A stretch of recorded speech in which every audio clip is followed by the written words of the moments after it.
Assalamualaikum warahmatullahi wabarakatuh. Innal hamdalillah nahmaduhu wa nasta'inuhu wa nastaghfiruh wa na'udzu billahi min shururi anfusina wa min sayyiati a'malina. May yahdihillahu fala mudilla lahu wa may yudlil fala hadiya lahu.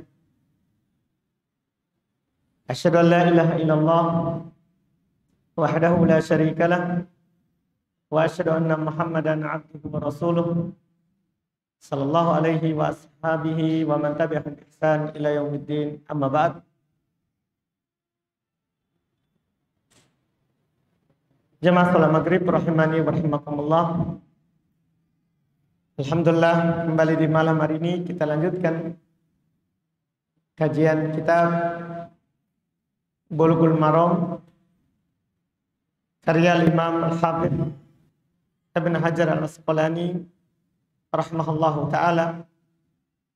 Kita masih di pembahasan sholat, bab sutrohnya orang yang sedang sholat.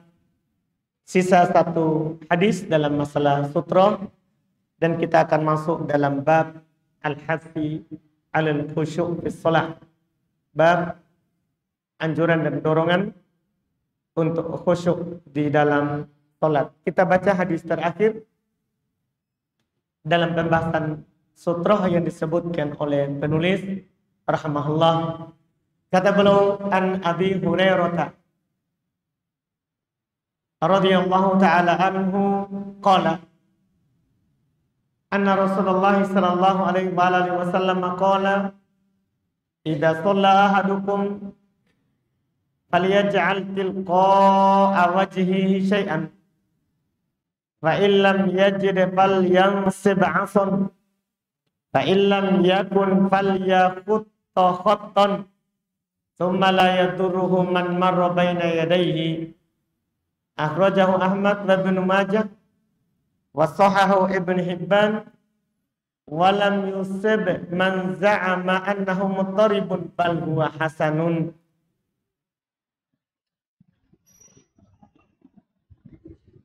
Kata beliau rahimahullah dari Abu Hurairah radhiyallahu ta'ala anhu, beliau berkata bahwasanya Rasulullah sallallahu alaihi wasallam bersabda, idza shalla ahadukum, apabila salah seorang dari kalian salat, falyaj'al, hendaklah dia meletakkan tilqa'a wajhihi, di depannya, syai'an, sesuatu. Fa illam yajid falyansib 'asa, kalau dia tidak dapat apa-apa maka hendaklah dia tancapkan tongkat. Fa illam yakun, kalau tidak ada tongkat juga, falyakhutta khattan, hendaklah dia menggaris satu garis. Hendaklah dia menggaris satu garis. Kemudian tidaklah berbahaya baginya orang yang lewat di depannya. Ini dikeluarkan oleh Imam Ahmad, hadis ini riwayat Imam Ahmad dan Ibnu Majah, serta disahihkan oleh Ibnu Hibban, dan tidak benar orang yang menyatakan bahwa hadis ini hadis yang muttarib, hadis yang goncang. Bahkan dia adalah hadis yang bagus, kata beliau. Hadis ini menjelaskan kepada kita faedah tambahan untuk sutroh, yang mana sebelumnya kita sudah paham bahwa sutroh itu adalah sesuatu yang disyariatkan bagi orang yang sholat. Juga kita sudah paham seorang tidak boleh lewat antara sutroh dan orang yang sholat. Dan orang yang sedang sholat disunnahkan untuk menahan, bahkan harus dia tahan dengan keras bagi yang berusaha lewat ketika sudah dihalangi. Kita juga sudah tahu bahwa ukuran sutra itu di hadis yang telah lewat paling pendeknya itu seperti bagian belakang dari pelana, tempat yang dipakai untuk duduk, yang diletakkan di atas punggung onta. Dan kita sudah tahu bahwa ukuran ini berbeda-beda tergantung orang yang buat untuk itu. Di hadis ini ada tambahan. Hadis ini ada penjelasan tambahan, yaitu bersutrokan dengan garis. Sebelum kita membicarakan hukum bersutrokan dengan garis, karena nanti pembicaraan kita terhadap fikih bersutrokan garis itu tergantung ini hadis. Karena hadis inilah yang menjelaskan hal tersebut. Maka sebelum bicara hukum, kita berbicara dulu hadis ini sahih atau tidak. Para ulama hadis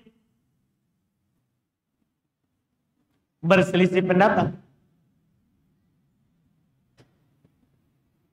terkait dengan hadis ini.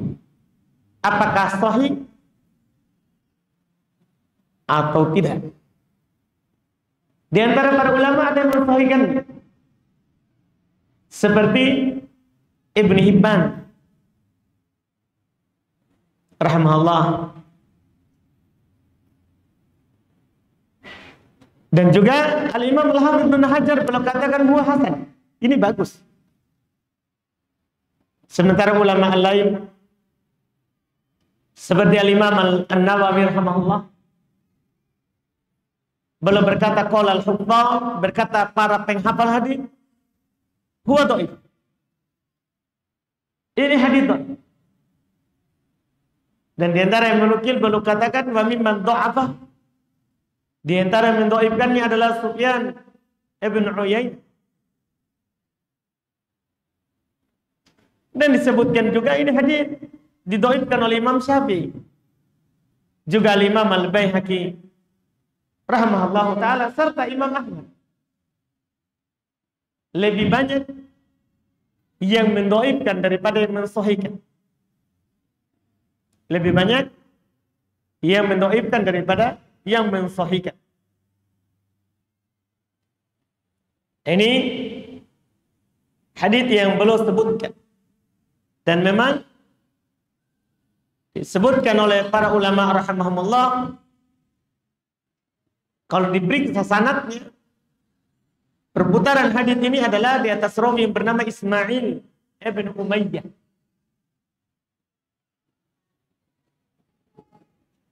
Orang ini telah goncang dalam hadis yang banyak. Terus disebutkan oleh para ulama, dia memiliki gurunya majhul. Kalau seandainya kita terima ucapan Al-Hafidz Ibnu Hajar, hadisnya tidak goncang, maka gurunya majhul. Gurunya tidak dikenal. Sehingga tetap dhaif. Karena kalau kita katakan hadisnya goncang, berarti dua sumbernya, dua salahnya, dua cacatnya. Cacat pertama dia sendiri, cacat kedua gurunya.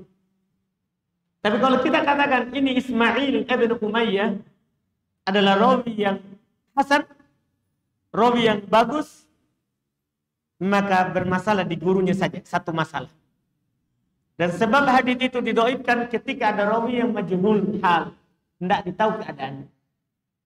Itu sebab hadis itu didhaifkan. Oleh karena itu Imam Syafi'i, Imam Ahmad dan yang lainnya mendhaifkan hadis ini. Dan itu yang benar, insyaallah hadis ini adalah hadis yang dhaif. Hadis ini adalah hadis yang dhaif. Secara fikih, kan hadisnya diperselisihkan, maka hukum fikihnya juga diperselisihkan. Boleh nggak kita bersutrokan garis? Iya, seperti ini kan keramik, kita ada garisnya.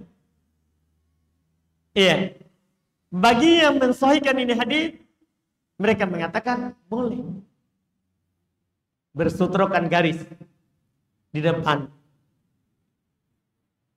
Ini yang menyatakan boleh di sini adalah Imam Ahmad rahimahullah. Dan ini termasuk keanehan yang disebutkan oleh para ulama. Imam Ahmad dhaifkan hadisnya tapi berpendapat boleh. Jadi beliau selisih apa yang beliau ucapkan dari hadis. Hadisnya beliau dhaifkan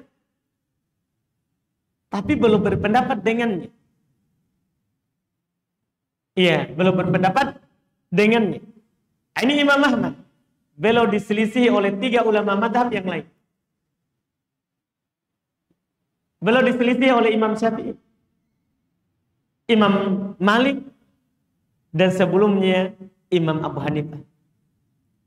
3 ulama madhab yang lain, madhab Malikiyah, Syafi'iyah, dan Hanafiyah, berpendapat tidak cukup bersutrokan garis.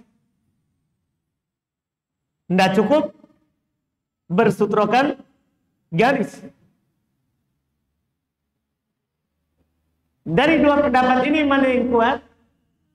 Maka tergantung tadi. Antum katakan hadisnya sahih atau tidak. Kan seperti itu. Karena kita tidak bisa berkata sesuatu kalau tidak ada dalilnya yang sah. Kebanyakan hadis-hadis yang sahih, Nabi SAW itu bersutrokan tongkat. Ya. Dan paling sedikit yang Nabi SAW katakan paling pendeknya itu yang telah lewat. Mu'akharatur rah. Bagian belakang dari sandaran pelananya kuda atau unta. Itu kan yang paling pendek Nabi katakan dari hadis yang sahih. Adapun hadis ini adalah hadis yang dhaif. Tentunya pendapat yang dikuatkan adalah pendapat imam yang 3 itu. Imam Abu Hanifah, Imam Malik, Imam Syafi'i. Yang mengatakan tidak sah, tidak cukup bersutrokan garis. Tidak sah dan tidak cukup bersutrokan garis. Dan ini kita katakan tidak sah sesuai dengan ucapan Nabi SAW. Juga sesuai dengan perbuatan Nabi SAW. Iya. Nabi beliau kalau sholat belum menancapkan sesuatu di hadapannya. Demikian pula yang beliau ucapkan. Demikian pula yang beliau ucapkan. Iya. Ini yang kuat dan yang sahih dalam masalah bersutrokan garis di dalam sholat. Di dalam sholat. Ini selesai masalah sutroh. Kemudian belum sebut hadis yang terakhir, tapi hadis ini kita tidak perlu baca nanti jelaskan fikihnya. Pertama karena kita sudah ambil fikihnya, yang kedua karena dhaif. Kata beliau rahimahullah an Abi Sa'id Al-Khudri radhiyallahu taala anhu qala Rasulullah sallallahu alaihi wasallam la yaqta'us shalah syai'un badra'u mastata'tum. Akhrajahu Abu Daud wa fi sanadihi dha'fun. Kata beliau dari Abu Sa'id Al-Khudri, beliau berkata Rasulullah SAW bersabda, tidak ada sesuatu apapun yang memutus sholat. Kita kan sudah lewat di pembahasan sebelumnya bahwa akan memutus sholat kalau di depan itu lewat perempuan atau anjing hitam atau keledai, kan sudah lewat. Itu hadis sahih. Hadis ini dikatakan tidak ada sesuatu apapun yang memutus sholat. Tolaklah, tahanlah semampu kalian. Dikeluarkan oleh Imam Abu Daud, tapi hadisnya dalam sanadnya kata Al-Hafidz Ibnu Hajar ada kelemahan. Memang bahkan dihukumi hadis ini adalah hadis yang sangat lemah sekali, disebabkan karena di dalamnya ada rawi yang bernama Mujalid Ibnu Sa'id Al-Hamdani, dia adalah rawi yang dhaif. Dia adalah rawi yang dhaif. Kita sudah bahas ini. Ya, apakah kalau ada yang lewat di hadapan solat, orang solat antara dia dan sutronya, apakah membatalkan solat atau tidak? Asalnya tidak membatalkan solat kecuali 3 itu yang ada nasnya. Perempuan, anjing, keledai. Ya, perempuan, anjing, keledai. Ini sudah lewat, alhamdulillah. Kemudian berikutnya, kata beliau rahimahullahu taala, babul hadfi 'alal khusyu'i fis shalah. Bab anjuran untuk khusyuk di dalam salat. Bab anjuran untuk khusyuk di dalam salat. Khusyuk di dalam salat disebutkan oleh Al-Imam Ibnul Qayyim rahimahullah, al-khusyu'u qiyamul qalbi baina yaday rabbi bil khudu'.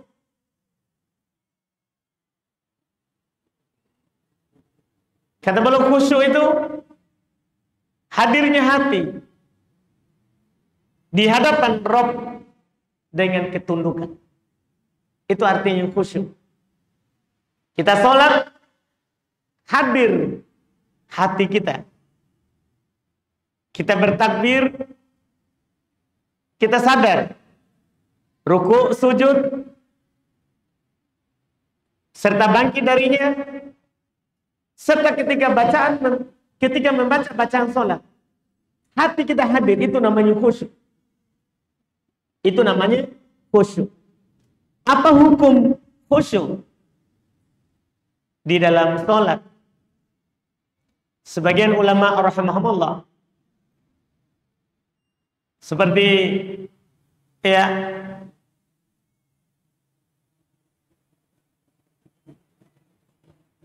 Abu Hamid Al-Ghazali,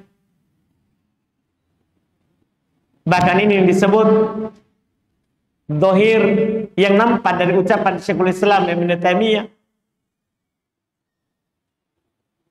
sebagaimana yang disebutkan oleh Ibnul Qayyim rahimahullah, mereka berpendapat khusyuk di dalam salat itu wajib.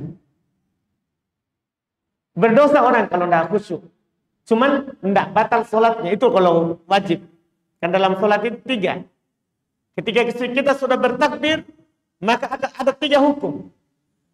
Ada rukun, tidak ada sholat tanpanya. Ada wajib, berdosa tanpanya, tapi sah sholatnya. Ada sunnah. Ini kalau kita sudah bertakbir sampai salam. Allahu Akbar, ketika kita ucapkan begitu, sampai nanti Assalamualaikum yang kanan, itu ada 3 hukum di dalam. Ada yang rukun, harus didatangkan, kalau tidak ada sholat. Ada yang wajib, berdosa kalau tidak dilakukan, tapi sholat sah. Ada yang sunnah, dapat pahala kalau didatangkan, tidak dapat dosa kalau ditinggalkan, dan sholat tetap sah.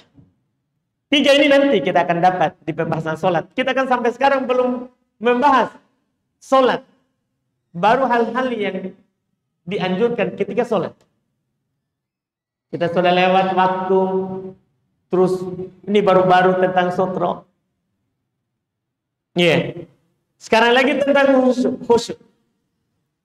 Sebagian ulama mengatakan khusyuk ini wajib. Tapi mayoritas berpendapat khusyuk ini sunnah. Selalu hadirnya hati ketika sholat, hukumnya adalah sunnah, bukan wajib. Bahkan Al-Imam An-Nawawi rahimahullah menukil kesepakatan tidak wajib. Walaupun penukilan Imam An-Nawawi ini tidak diterima, karena masalahnya ada yang menyelisih. Karena kita akan menukil kesepakatan kalau tidak ada yang menyelisih. Yang benar ini adalah pendapat mayoritas.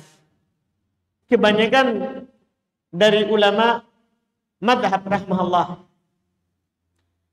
Yang mana mayoritas berdalil dengan beberapa dalil. Pertama, di dalam Al-Quran Allah Subhanahu wa ta'ala tidak memerintahkan khusyuk. Yang Allah Subhanahu wa ta'ala itu sebutkan di dalam Al-Quran adalah pujian terhadap orang yang khusyuk. Bukan perintah, tapi pujian. Namanya hal yang dipuji itu bagus. Iya, bukan wajib. Karena kita katakan wajib kalau perintah. Lihat seperti ketika Allah Subhanahu wa ta'ala sebutkan di dalam surat Al-Mu'minun. Di awal ayat Allah katakan di awal surat, qad aflahal mu'minun. Sungguh telah beruntung orang-orang yang beriman. Di antara ciri mereka adalah orang yang khusyuk di dalam sholatnya. Itu dalil. Tapi ada dalil mereka yang paling kuat dan paling jelas.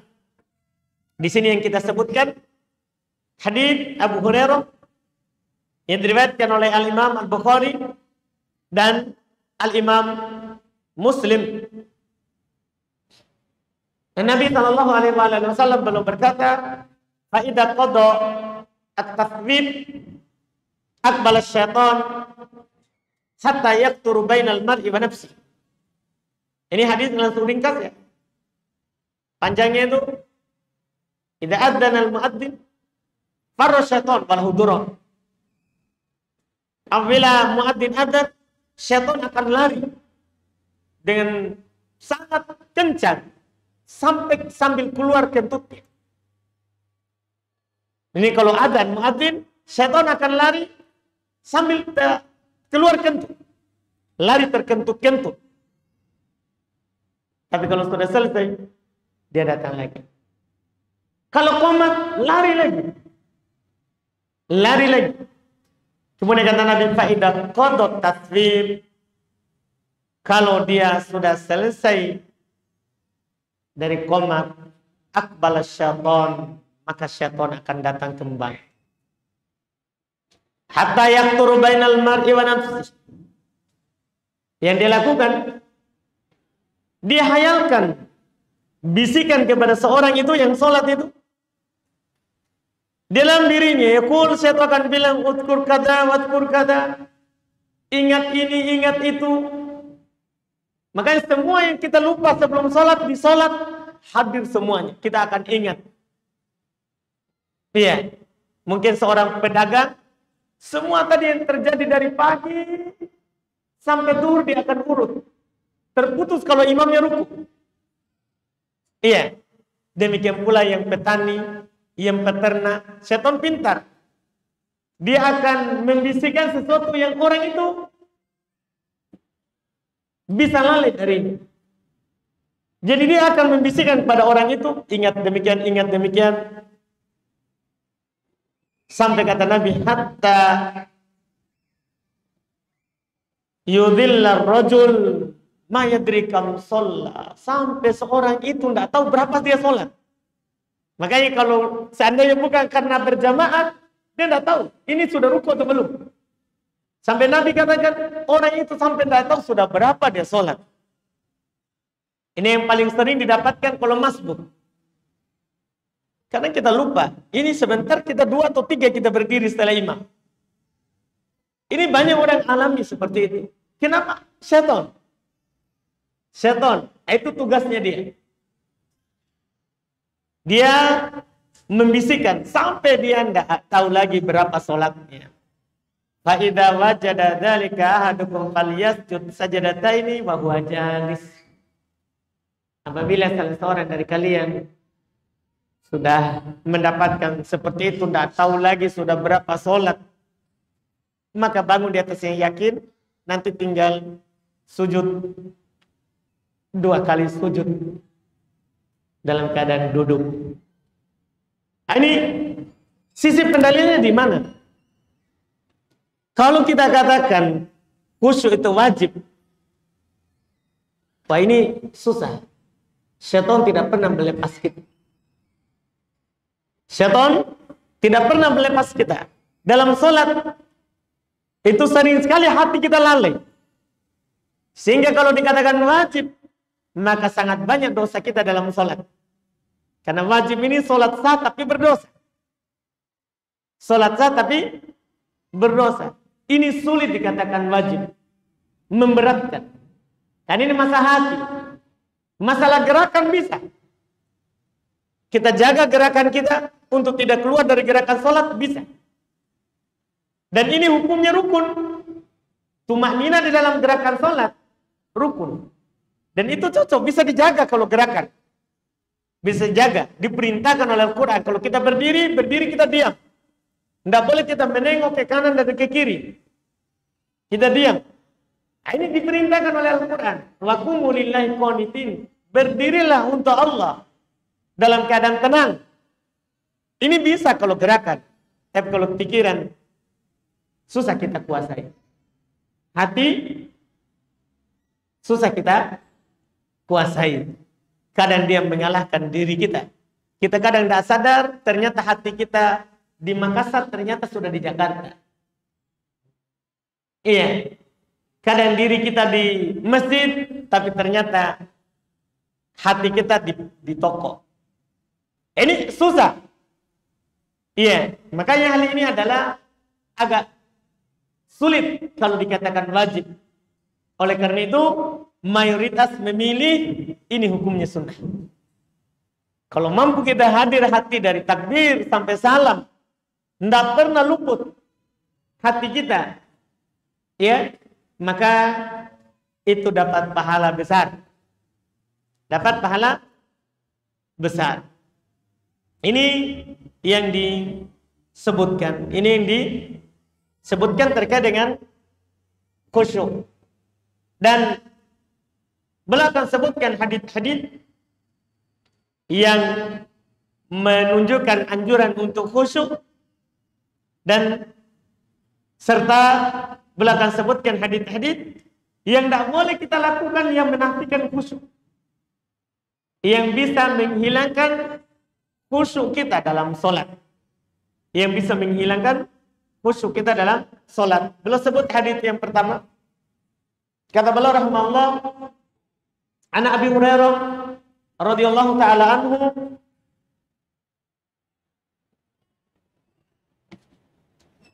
qala naha Rasulullah sallallahu alaihi wasallam ay yusalli ar-rajulu mukhtasira, muttafaqun alaihi wal lafdhu li Muslimin, wa ma'nahu ay yaj'ala yadahu ala khasiratihi. Wa fil Bukhari an Aisyah anna dhalika fi'lul yahud. Kata beliau dari Abu Hurairah radhiyallahu taala anhu, beliau berkata, Rasulullah SAW melarang seorang itu sholat dalam keadaan mukhtasira. Melarang seorang itu sholat sambil ikhtisar. Ini hadis riwayat Imam Al-Bukhari dan Imam Muslim. Lafaz ini lafaz Imam Muslim. Apa itu ikhtisar? Belum jelaskan. Ikhtisar itu seorang menjadikan tangannya di pinggangnya. Itu sholat dalam keadaan apa? Apa namanya? Seorang sholat tidak kanan di atas kiri, tangan di atas dada, tapi di pinggang tangannya. Apa namanya ini? Dia berdiri begini. Sholat. Sholat apa namanya di tangannya? Apa? Bertolak pinggang. Bahasa Makassarnya apa itu? Ja'jalaya. Baik. Ya, baru saja kosakata baru yang saya diajarkan dan kita guru ini. Iya, bahasa Makassar. Ja'jala ayat. Kenapa ayat? Itulah bahasa Makassar ya. Ja'jala ayat. Baik. Ini dilarang. Salat seperti ini. Kata beliau dalam riwayat Imam Al-Bukhari dari Aisyah bahwa hal itu perbuatan Yahudi. Kita kan secara umum dilarang menyerupai orang sebelum kita. Apakah Yahudi ataupun apa? Nasara. Bahkan dalam doa di Al-Fatihah, ihdinas siratal mustaqim, tunjuki kami jalan yang lurus. Siratal ladzina an'amta alaihim, jalannya orang-orang yang engkau beri nikmat atas mereka. Setelahnya dikatakan, apa disebutkan? Setelah siratal ladzina an'amta 'alaihim, apa ayatnya?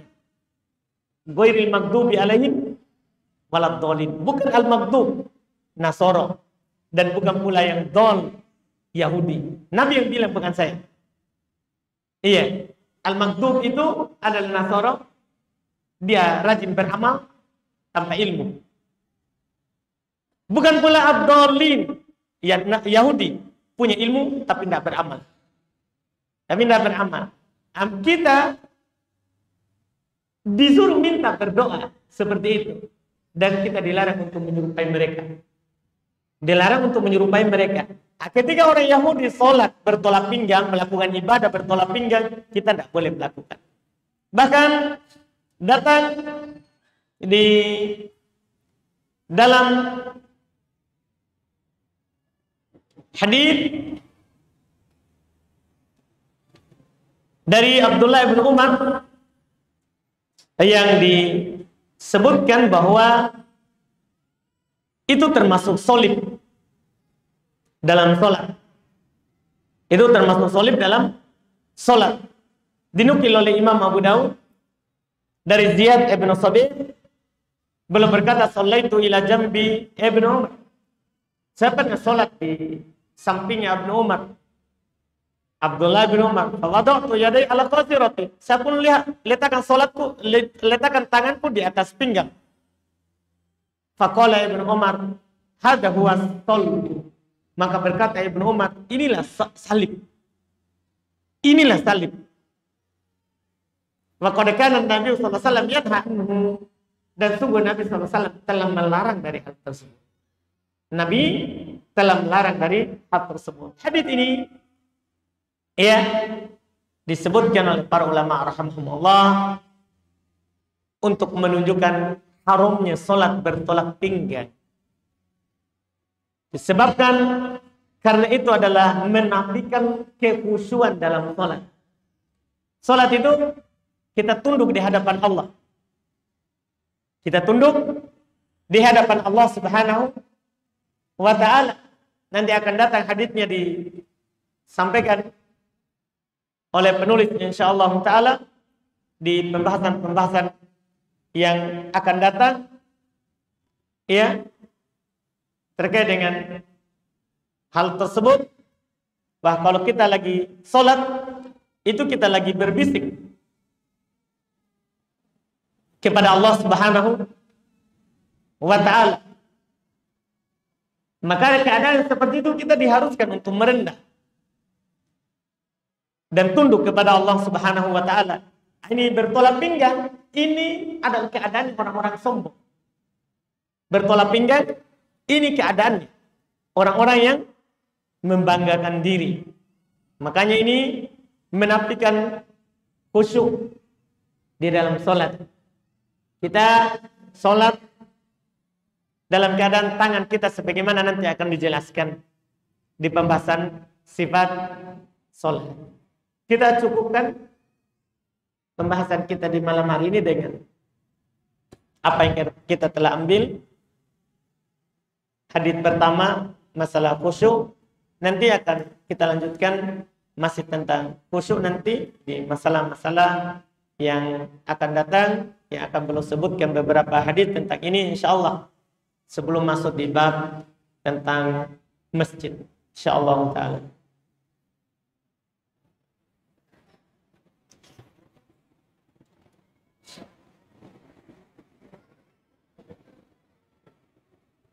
Di sini ada pertanyaan. Izin bertanya mengenai zakat tijarah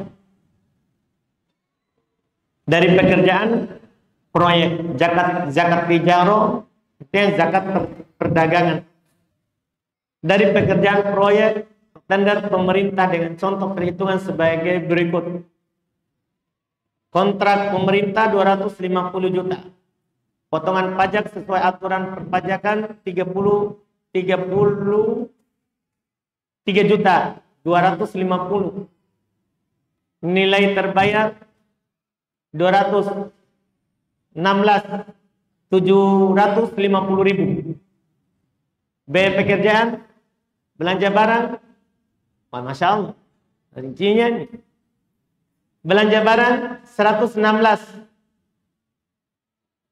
juta 750 ribu rupiah. Dibayar setelah pembayaran masuk. Biaya pekerjaan lain 35 juta. Biaya pegawai 13 juta 500. Total biaya kerja 165 juta 250 ribu.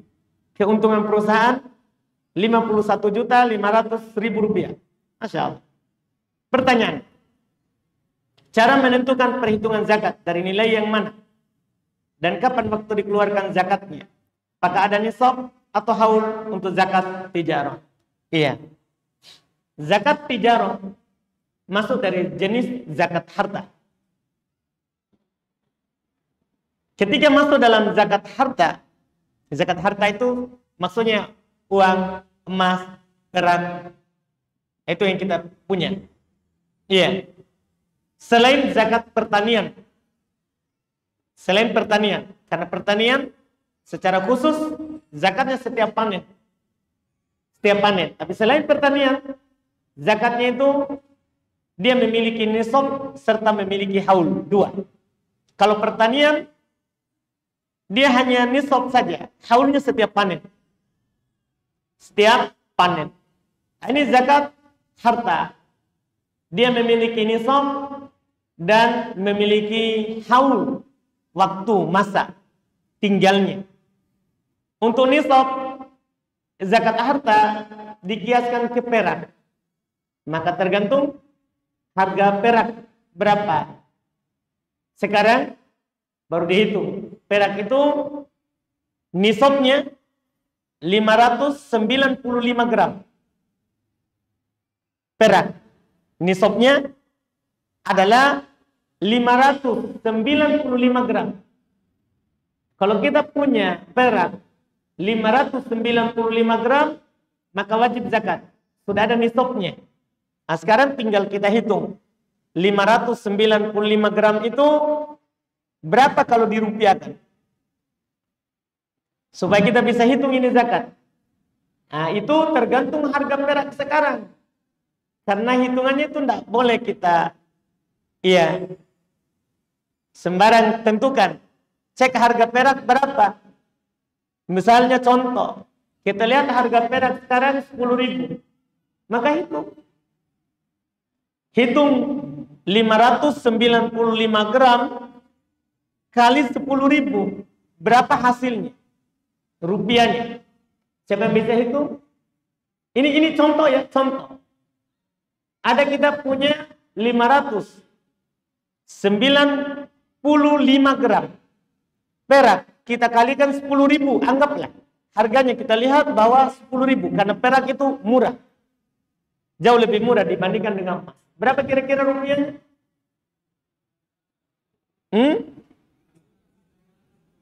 Berapa? 5 juta 500. Oh, 5.950.000. Kalau kita punya uang segitu, itu nisab namanya. Karena kita kiaskan ke perak. Kata Syekh Ibnu Utsaimin, kenapa ke perak? Tidak ke emas saja. Karena perak lebih rahmat terhadap miskin. Karena kita kiaskan ke emas, lama baru kita zakati harta kita. Karena emas mahal, apalagi sekarang harganya tinggi. Berarti kita punya banyak. Dulu uangnya, baru ada zakatnya. Iya, baru ada zakat.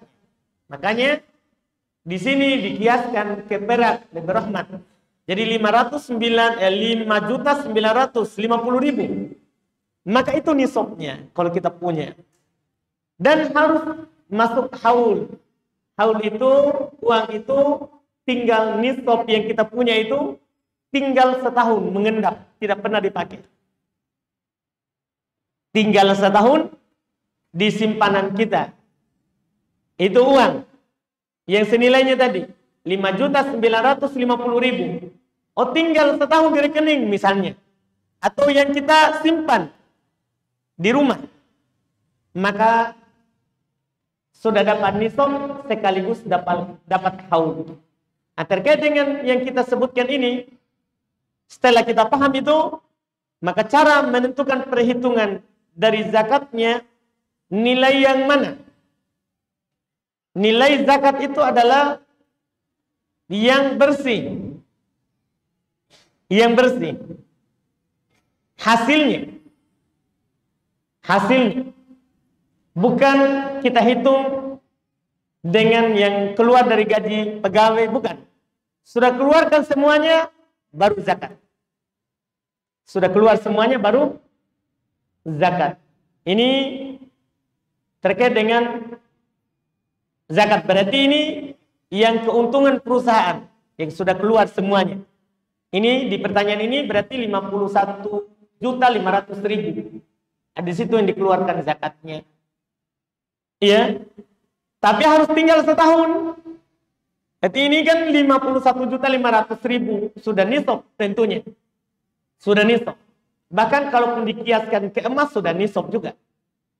Ini sudah nisab. Maka di sini sudah ada nisabnya, dan kalau tinggal setahun kita keluarkan zakat. Zakatnya berapa? Maka untuk mengeluarkan zakat ada pembagiannya, yaitu dibagi 40. Kita punya ini 51.500.000 bagi 40. Hasilnya itulah zakatnya. Hasilnya itu zakatnya. Mudah sekali. Kita punya uang 100 juta bagi 40. Hasilnya itu yang wajib kita keluarkan zakat. Itu yang wajib kita keluarkan zakatnya. Itu wallahu a'lam.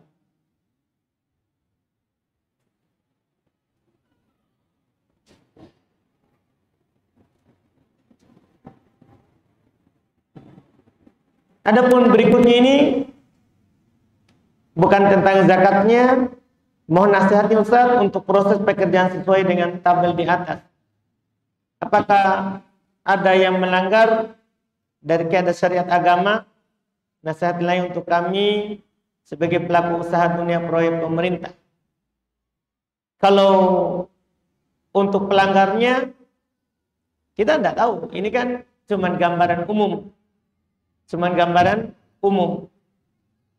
Untuk mengetahui pelanggarannya itu kan kita dapatnya ini pekerjaan bagaimana? Apakah ada sogok menyogok, suap menyuap? Itu kan baru kita bisa. Ini kan cuma dikatakan kontrak kerja sekian, potongan pajak sekian, nilai terbayar sekian, biaya pekerja, cuman kan begitu. Tidak bisa kita tentukan ini pekerjaan ada pelanggaran atau tidak. Ini kan cuma nilainya saja. Iya, pelanggaran itu kan dilihat dari proses untuk mendapatkan pekerjaan itu. Dilihat dari proses untuk mendapatkan pekerjaan itu dan bagaimana amanah kita dalam melakukan pekerjaan itu. Wallahu a'lam.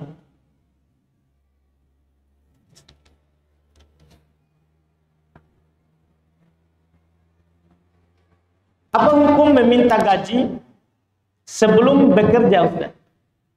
Tergantung kesepakatan kita sebagai pekerja dengan pihak yang memperkerjakan.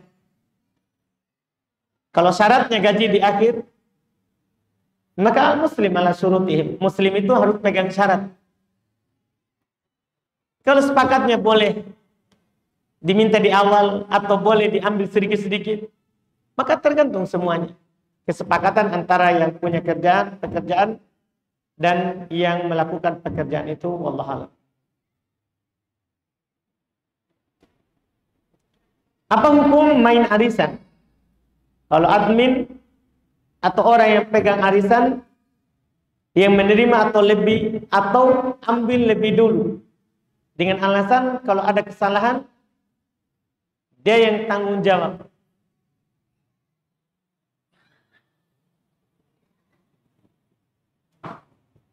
Wallah, bagaimana ini? Wallah.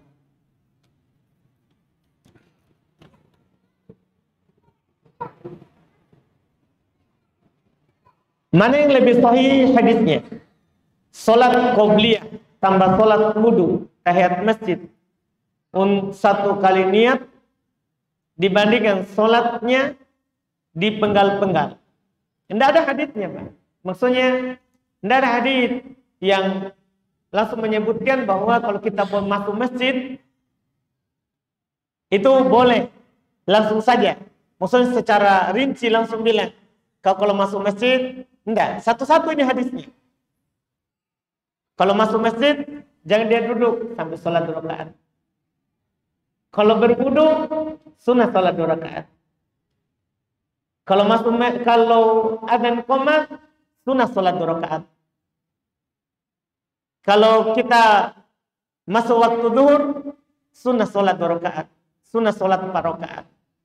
Itu kan hadis-hadisnya terpisah. Cuma para ulama kita menyatakan boleh digabungkan. Boleh digabungkan. Karena boleh banyak niat dalam satu gerakan. Boleh banyak niat dalam satu amalan. Ya, yang penting amalan itu adalah sama hukumnya dan sama gerakan-gerakan yang dilakukan. Sama hukumnya dan sama gerakan-gerakannya yang dilakukan. Mereka hanya berdalil dengan dalil umum satu saja. Jadi kita jangan bilang mana yang sahih. Karena dalilnya cuma satu dipakai. Hadits riwayat Imam Al-Bukhari dan Imam Muslim dari Umar bin Khattab radhiyallahu taala anhu. Nabi SAW bersabda, "Innamal a'malu binniyat." Sungguh amalan itu tergantung niat-niatnya. Dengan lafaz banyak. Dengan lafaz banyak. Amalan itu tergantung niat-niatnya. Iya, itu yang disebutkan oleh Nabi SAW.